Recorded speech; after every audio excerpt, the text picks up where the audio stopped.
In today's video, I'm going to teach you how to give Google Ads Manager access.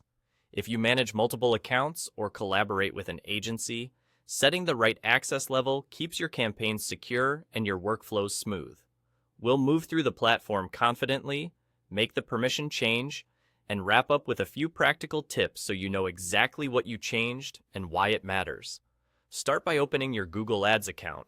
Look to the left sidebar for the admin area. Click Admin, then choose Access and Security.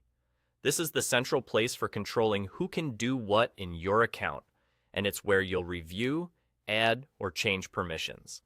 If your layout looks a little different, don't worry. Google occasionally refreshes the interface.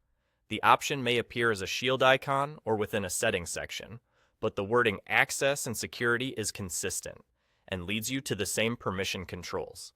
Once you're on the Access and Security screen, go to the Users tab. Here you'll see a list of accounts and roles that currently have access. Locate the manager account you want to adjust. A manager account, often called an MCC, is designed to oversee multiple Google Ads accounts from one place, so it's important to keep its permissions accurate. Select that manager entry and choose Edit. This opens the permission settings for that manager so you can confirm exactly what level of control they should have going forward. Now choose the appropriate access level. Your main options are Admin, Standard, and Billing, with other limited roles sometimes available depending on your setup.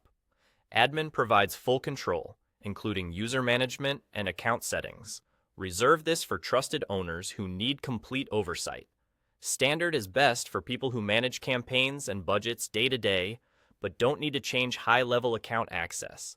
Billing is focused on payment settings, invoices, and financial details without campaign control. Pick the minimum level that still lets the manager do their job.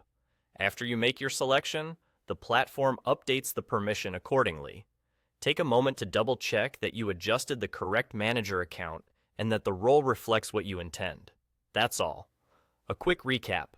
You went to Admin, opened Access and Security, found the manager in the Users tab, edited their entry, and selected the proper access level.